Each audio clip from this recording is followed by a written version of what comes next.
tête avec Sylvie Giono. On s'est vu 3 fois là Un pendant le salon. tête-à-tête ou un duel? Oh, moi je préfère un tête-à-tête. Un tête-à-tête. Voilà. Donc, Soyons pacifiques. Oui, c'est mieux. Surtout en cuisine. Oui. Donc Sylvie Giono, pour ce très bel ouvrage La Provence gourmande de Jean Giono, Le goût du bonheur, en sous-titre. Sylvie Giono, alors tout à l'heure je vous ai dit, à travers ce livre, vous rendez hommage à votre papa, Jean Giono, et vous m'avez dit non, c'est pas un hommage à mon papa, c'est un hommage à la cuisine de ma maman. Exactement. Donc qui était au fourneau. Et moi, la question que j'aimerais vous poser, c'est est-ce que votre maman, par rapport à l'écriture de votre papa, par rapport à ce qu'était votre papa, est-ce qu'elle réfléchissait particulièrement à des plats ou à une cuisine particulière quand il était dans une posture d'écriture un peu particulière, c'est-à-dire quand il était dans une réflexion, est-ce qu'elle adaptait un petit peu ses menus, ses recettes pour lui? Absolument pas. Absolument pas. Non, il faut vous dire que c'était une famille tout à fait normale. Mon père était écrivain, comme son père avait été cordonnier. Il se voulait être artisan, l'artisan littéraire. Il voulait faire du bon travail en littérature, mais ça n'était pas, il n'était pas dans une tour d'ivoire à la maison. Ce n'était pas l'auteur qui s'enferme et qu'on vénère presque à genoux. C'était un homme comme tout le monde, c'est-à-dire qu'il était un mari et il était un père. Je dois dire qu'il a été un père fabuleux, mais il n'y avait aucun interdit. Il n'y avait aucune priorité parce que mon père était écrivain. Ma mère avait autant de respect pour lui quand il était simple employé de banque. Parce qu'avant d'être écrivain, il est quand même resté 17 ans employé de banque. Il a commencé comme étant un simple grouillot à porter des messages comme ça de bureau en bureau. Et 17 ans après, il était directeur d'une petite agence de banque. Mais en même temps, il avait du temps libre. Or, derrière les bordereaux de la banque, les bordereaux étaient imprimés que d'un seul côté. Alors, derrière l'autre côté, il écrivait. Il a commencé à écrire des romans, là. Et quand il a quand il a épousé d'abord ma mère, il était simplement employé de banque. Donc, pourquoi voulez-vous qu'elle ait plus de respect pour un employé de banque qui la faisait très bien vivre, pour un auteur qui la faisait moins bien vivre? Moins bien vivre. Moins bien vivre, bien sûr. Oui, oui. Et votre papa était d'origine italienne. Donc, de temps en temps, la famille italienne, les cousins italiens venaient vous rendre visite chez vous, dans votre maison, en Provence. Oui. Votre maman était d'origine française? Ah, ma mère était provençale, pur jus. Elle n'était pas manosquine, mais elle était née à Manosque, bien sûr, mais ses parents étaient très, très éloignés. Ils étaient à Fort-Calquier. Ah oui? Oui, vous voyez, hein, c'était des racines enracinées. Oui. En Provence. Mon père était français, il est né à Manosque aussi, d'un père français né à Saint-Chamas, mais son grand-père plutôt, était né dans le Piémont. Donc nous avions des racines piémontaises. Mes grands-mères, la mère de mon père, était picarde. Et physiquement, mon père était un homme du Nord. Il avait le teint très blanc, il avait les yeux bleu pâle, presque translucides. Comme les vôtres? Comme les vôtres? Oui. Oui. Oui. Il craignait le soleil. C'était un faux provençal. Il n'aimait que les pays où il y avait de la brume, de la pluie. Donc il était implanté dans le Midi, mais ça n'était pas le pays de ses rêves. C'est pas ses vraies racines finalement. Ah, pas du tout. Oui. Pas du tout. Il avait trouvé le pays de ses rêves en allant en Écosse. Un des rares voyages qu'il a fait avec ma sœur Aline. Quand ma sœur était lectrice dans un collège anglais, mon père l'a rejoint et ils ont fait un voyage en Écosse. Et là, il a trouvé le pays qu'il aimait, c'est-à-dire un pays assez désertique, avec des paysages où il pouvait mettre ses personnages imaginaires. Ça lui faisait une scène libre, certainement. Voilà. C'est ça. Oui. Et donc, quand cette famille italienne arrivait, est-ce qu'il y avait... quelque chose de particulier en cuisine autour des repas? Il y avait la cuisine italienne, on faisait des plats italiens parce que quand la famille italienne venait, Ils s'appelaient Fiorio, les cousins Fiorio arrivaient avec la mère, la maman qui arrivait, c'est elle qui cuisinait. Alors, elle faisait les gnocchi verdi qui sont là-dedans. Donc elle prenait la place de votre maman en Elle cuisine. prenait la place de ma mère, bien sûr. Elle faisait l'ossobuco et puis les desserts italiens. Et ça se passait, c'était encore plus joyeux que d'habitude, alors que c'était très gai, les repas dans la famille. Mais là, c'était encore plus gai parce que c'était accompagné de chants.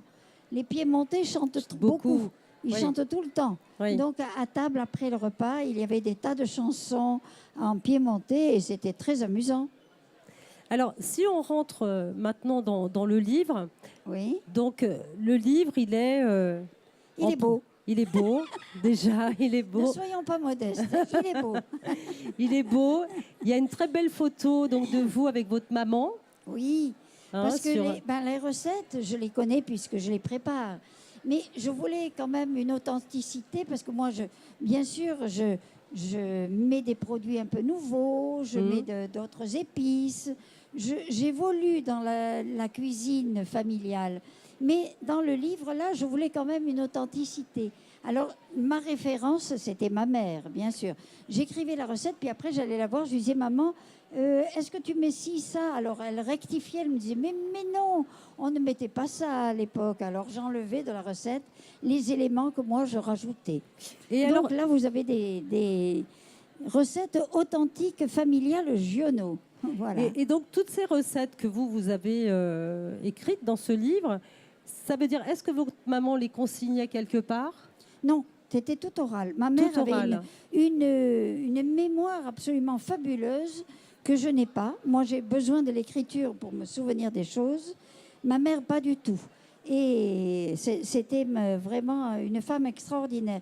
J'ai beaucoup d'admiration pour mon père, mais je crois que j'ai encore une double admiration plus importante pour ma mère, qui a pas eu un rôle facile, parce qu'être femme d'auteur, j'avoue que c'est pas toujours très facile. Oui, il faut savoir se mettre à l'écart, il faut Voilà. savoir... Elle était présente sans être pesante et elle savait exactement tout ce qu'il fallait pour que mon père puisse travailler tranquille. Voilà. Comment est-ce que la cuisine de votre maman a inspiré certaines littératures, certains écrits de votre père? Oui, bien sûr. La preuve, c'est que mon père, qui était un gourmand, pas un gourmet, mais un gourmand, a essaimé dans tous ses romans des recettes de cuisine ou des banquets où il parle de la gastronomie, tout ça tout simplement parce que de temps en temps, parce que la cuisine provençale est très parfumée, il y avait des odeurs de cuisine qui montaient jusqu'à son bureau qui était situé au 2e étage de la maison. Et alors là, bien sûr, ça devait l'inspirer puisqu'il essaimait. Il y a un roman que peut-être quelques-uns ont lu qui s'appelle Le Hussard sur le toit. Oui. Et c'est une histoire qui se passe au moment, une histoire d'amour, mais qui se passe au moment d'une épidémie de choléra en Provence. Donc c'est assez, il faut dire, il y a des passages terriblement angoissants et un peu dégueulasses, il faut dire. Eh bien là, le héros qui s'appelle Angelo cuisine de la polenta au vin blanc pour l'héroïne. Donc même en plein choléra, mon père pensait à la nourriture et a pensé à nourrir en tout cas ses héros. Donc on pourrait dire que cette cuisine de famille, on la trouve à la fois dans les écrits de votre papa. Oui, Hein, donc oui, absolument. Un peu transformé quelquefois. Un peu transformé. Et vous citez Oui. notamment Oui. par rapport à cette recette au renard qu'il faut surtout Oui. surtout pas manger. Donc on est dans une posture où à la fois il y a cette cuisine qui est là, qui est quelque chose de très présent dans votre famille, hein, Ah oui, oui, oui. qui en même temps vous permet de vous réunir, de sortir votre papa de ses écrits, voilà. Et en même temps, il y a ce retour sur l'œuvre littéraire de votre papa, où elle fait partie prenante donc Oui. de son écriture. C'est Oui. à la fois peut-être une façon, c'était peut-être à la fois pour lui une façon de vous mettre dans ses écrits, d'avoir ce lien familial. Malheureusement, on apparaît peu dans les écrits de mon père, mais il y a un roman qui s'appelle Noé. Et au début, il raconte, au début de cette histoire-là, il décrit son bureau. Il décrit un personnage qui trotte par la tête. Il n'arrive pas à s'en défaire. C'est Langlois. Il vient de l'assassiner dans le livre précédent, donc le personnage a disparu. Or, il continue à solliciter l'esprit de mon père. Il le décrit dans son bureau. Il le voit sur un traîneau en train de traverser son bureau dans la neige. Et il dit le traîneau de Langlois passe devant la fenêtre, devant la bibliothèque, et au moment où le traîneau de Langlois imaginaire arrive à la porte d'entrée du bureau de mon père, il écrit et la porte s'ouvre et Sylvie rentre. Et je suis rentrée dans l'histoire. Alors je suis très fière, mais c'est le seul livre dans lequel j'apparais. J'étais trop présente, nous étions trop présentes, ma mère, ma sœur et moi, dans la réalité, pour entrer dans la fiction de mon père. Voilà, c'est ça. Mais là, je suis quand même fière. Est-ce que j'aurais beaucoup de plaisir. J'aimerais que vous nous lisiez ce passage, si c'est possible. Ça, alors oui, c'est une recette. C'est une recette tirée d'un livre de mon père qui s'appelle Pour saluer Melville. Et il raconte la soupe on appelle ça les favouilles dans le Midi. Ce sont des petits crabes. Ma mère en faisait souvent et c'est absolument délicieux. C'est très, comme on dit, c'est très goûteux. Et là, mon père le décrit. Il dit, c'était pas tant de tirer les petits crabes de dedans le riz avec les doigts, de les sucer, de les chicoter de partout avec le jus qui vous coule de toutes les jointures, de les ouvrir à deux mains carrément en se foutant de la sauce jusque dans les pommes et de pomper tout le vert, le rouge, le brun de là-dedans et passer la langue dans la coquille et mâchouiller toutes ces coquilles, ces os, ces iodes, ces goûts de mer, ces jus. Ah, que c'est bon! Et puis se lécher les doigts, carrément. Vous voyez, on patouille carrément. C'est pas très distingué, mais c'est vachement bon, il faut dire. Donc, ce livre, il est fait aussi autour des 4 saisons. Oui, bien sûr, puisqu'on mangeait suivant les saisons à cette époque-là. Avec des produits qui étaient des produits proches. Vous aviez vous-même... On avait un jardin, on avait... Mais vous savez, mon enfance, moi je l'ai passée, c'était la période de la guerre. Oui. Donc il fallait vivre un peu en autarcie. On avait la chance d'avoir un jardin. Donc il y avait un potager, on avait un poulailler, un clapier qui malheureusement, les lapins, ça mangeait énormément d'herbes. Et j'étais chargée de les nourrir. Et j'avoue que quand ma mère me disait on va manger du lapin, je disais ouf, un de moins à nourrir. Mais on vivait presque en autarcie, repliés sur nous-mêmes, en tout cas pour la nourriture. Vous aviez des olives aussi? J'ai toujours des vergers d'olivier. Parce que vous d'olivier. démarrez votre livre sur l'olive, sur l'huile d'olive. Hein? Je fais toujours mon huile d'olive au moulin, au vieux moulin. Et ma fille qui a émigré depuis fort longtemps au Canada et puis maintenant en Australie, quand je vais la voir, je suis obligée d'emmener l'huile de Manosque, l'huile du moulin, parce qu'elle ne trouve nulle part l'odeur de notre huile d'olive. Voilà, c'est ce qu'on disait tout à l'heure dans la rencontre précédente autour des cuisines du Grand Sud. Il y a des crus comme pour les vins. Oui, voilà, c'est ça. Et c'est vrai qu'aujourd'hui, et particulièrement dans cette région, on a vraiment des huiles d'olive extraordinaires. Ah oui, oui. Et qu'on les goûte comme on goûte du vin. Oui, oui. Hein, exactement. Oui.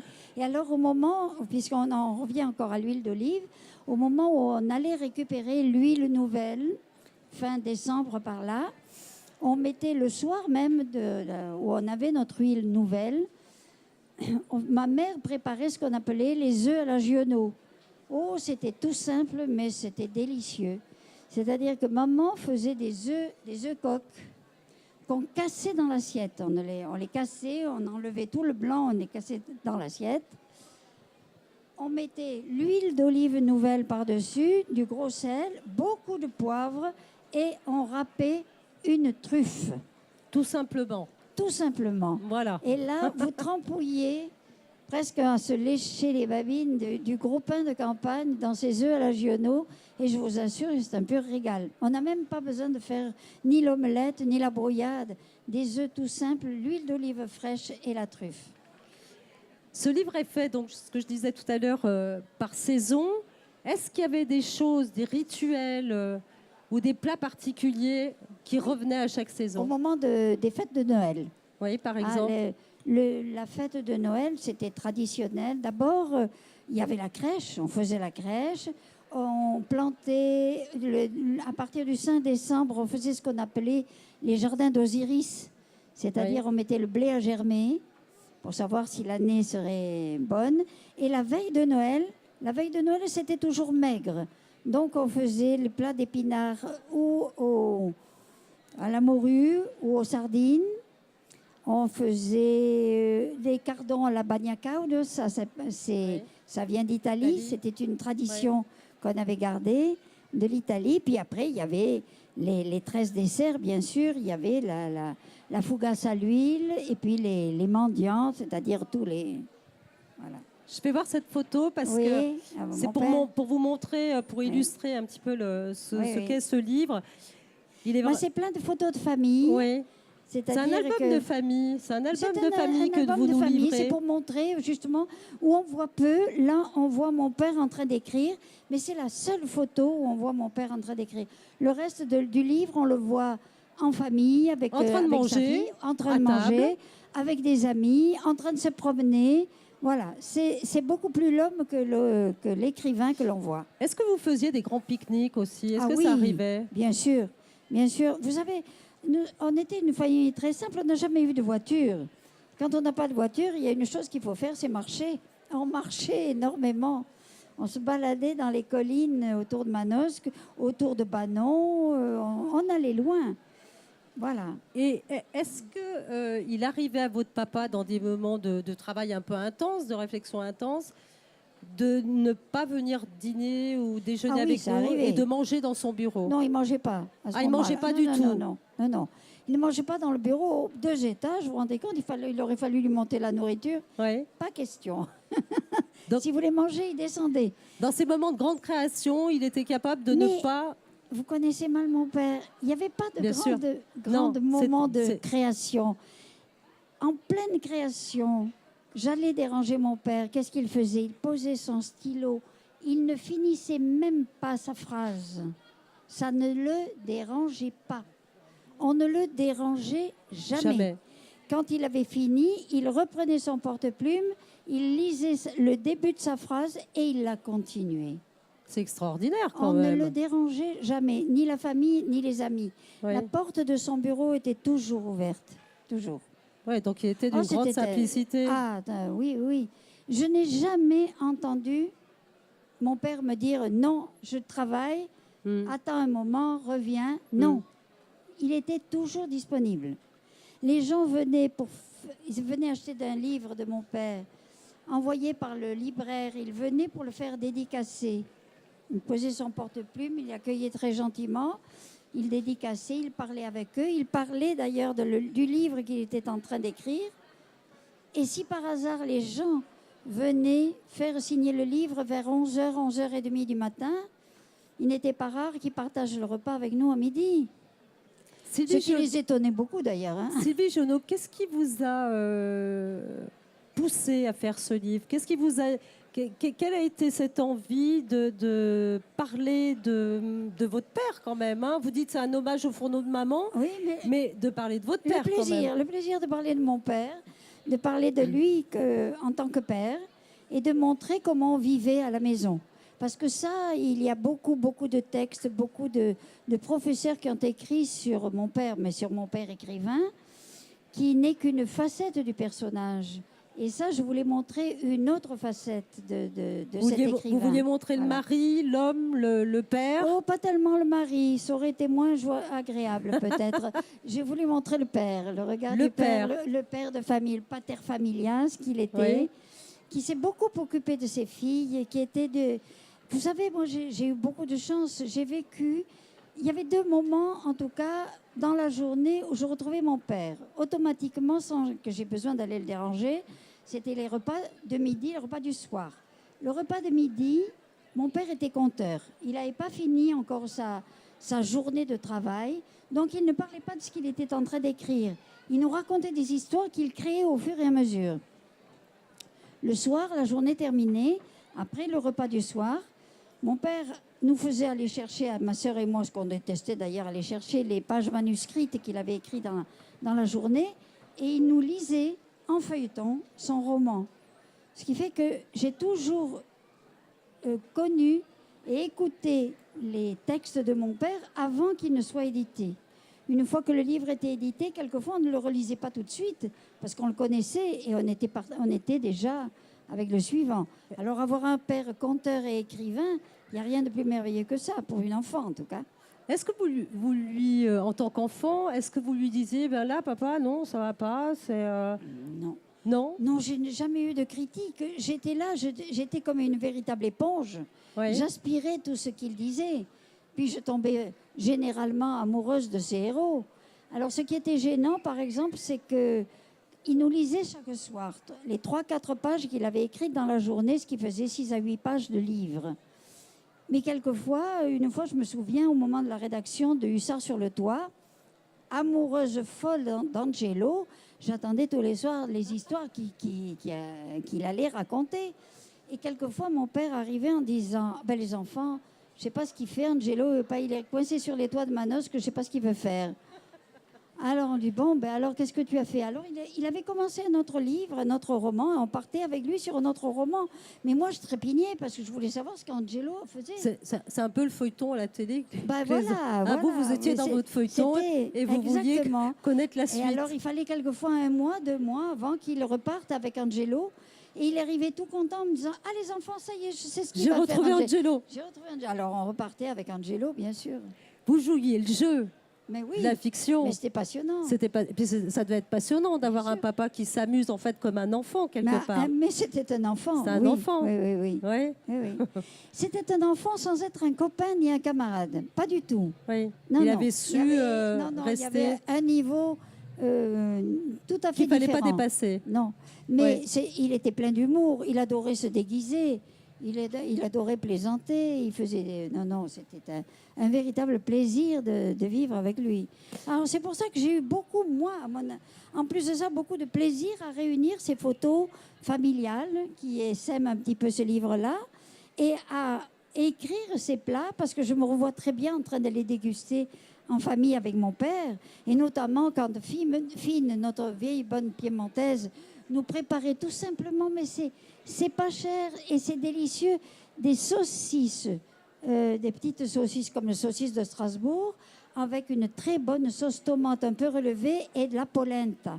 Elle faisait la polenta qui était à son époque un véritable rituel. Oui. C'était drôle de le voir. Et quand mon père savait que Fine allait nous préparer ce plat à midi, maman, à ce moment-là, ne rentrait pas dans la cuisine, eh bien, il descendait de son bureau et pas question d'écrire. Il venait voir la préparation de la polenta et de cette fameuse sauce tomate pimentée que nous faisait Fine, qui était piémontaise.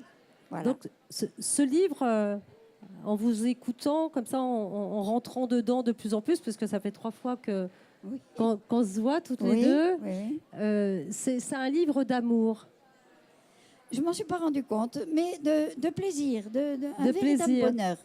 Bonheur d'écriture. Et pour vous, chaque plat, en fait, précise un temps de votre famille, un souvenir. C'est un petit retour aux sources, mais pas tout à fait, parce que ce sont des recettes qui ne sont pas arrêtées pour moi. Je continue à préparer. Je pense à Fine et à mon père. Mais vous les avez associés à des moments, à des temps de vie avec votre famille. Mais ce sont des moments de bonheur. S'il y a des recettes qui ne m'ont pas plu, je ne les ai pas mises, parce que je n'avais pas envie de retranscrire une recette que je n'aimais pas. Et alors, sur chaque recette, vous avez extrait un texte. Voilà, des textes de mon père. Vous les avez choisis comment, ces textes? Ça a été difficile parce qu'il y en a beaucoup.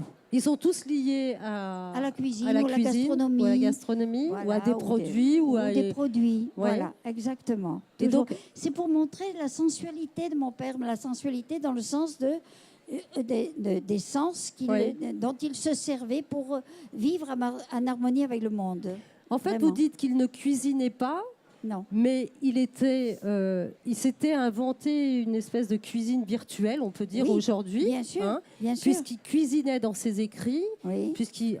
il faisait cuisiner ses personnages, on Voilà, va dire. exactement. Hein, il faisait Oui, cuisiner ses personnages, il inventait des recettes. oui. Donc, quelque part, lui aussi, il crée une cuisine. Bien sûr, mais il se rendait compte aussi que ces personnages virtuels, pour lui, ils étaient réels. Or, un personnage réel a besoin de se nourrir. Donc, il fallait les nourrir aussi en écriture. Voilà. Très bien. Donc, ce livre qui est très, très beau, donc La Provence gourmande de Jean Giono, Le goût du bonheur. Le goût du bonheur a double sens. Absolument, oui. Un bonheur de lecture, un bonheur à déguster les plats également. Voilà, aux éditions Belin, qui est construit sur les 4 saisons, Oui. mais où on retrouve des magnifiques photos de, j'adore celle-ci. C'était vraiment un bel homme. Oui, un très bel homme en train de se promener dans les oliviers. Ça pipe. Et ensuite, il retournait dans son bureau décrire comment on fait la cueillette des olives, mais lui n'y participait pas, je vous le dis tout de suite. Donc, autour des 4 saisons, avec à chaque fois, donc le printemps, bien sûr, à chaque fois des textes. Voilà. Voilà, des textes, des croquis, Oui. puisqu'il y a le plan de sa bibliothèque aussi. Oui, bien sûr. Hein, Et puis, il y a donc, le plan d'un de ses romans aussi, vous voyez là. Comment il organise ses personnages, ça c'était voilà, sur ses cahiers de vous brouillon. nous livrez une part de l'œuvre de votre père assez intime. Oui. Hein, donc c'est merci parce que c'est touchant. Oui. Et puis en même temps, eh bien, on vit des moments familiaux.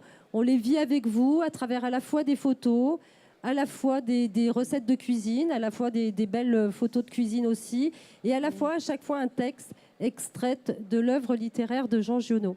Voilà. Sylvie Giono, je vous remercie beaucoup. J'ai été ravie d'être là avec vous. Merci de m'avoir invitée. Voilà, vous êtes impressionnante. Si, pour faire tout ce que vous faites, pour continuer à faire vivre le personnage, cet homme merveilleux. Ce qui est rassurant avec mon père, c'est que je n'ai pas besoin de le mettre en valeur. Il se met lui-même en valeur. Il se met lui-même. Voilà. Encore aujourd'hui. Il est très fort. Et oui, et il a dépassé depuis longtemps le cadre français. Oui. Il est traduit dans le monde entier. Et récemment, juste avant de venir, ici, il y a un tout petit texte de mon père qui s'appelle L'homme qui plantait des arbres. Je ne sais pas si vous magnifique. connaissez. Oui, madame le connaît. Eh bien, j'ai eu 2 demandes de traduction, une en malgache et une en népalais. Voilà. Ouais, c'est un très beau L'homme qui plantait des arbres. Ça continue à courir dans le monde. Ouais. Voilà. Merci beaucoup, Sylvie Giono. Merci à vous de m'avoir écouté. Merci beaucoup à tous.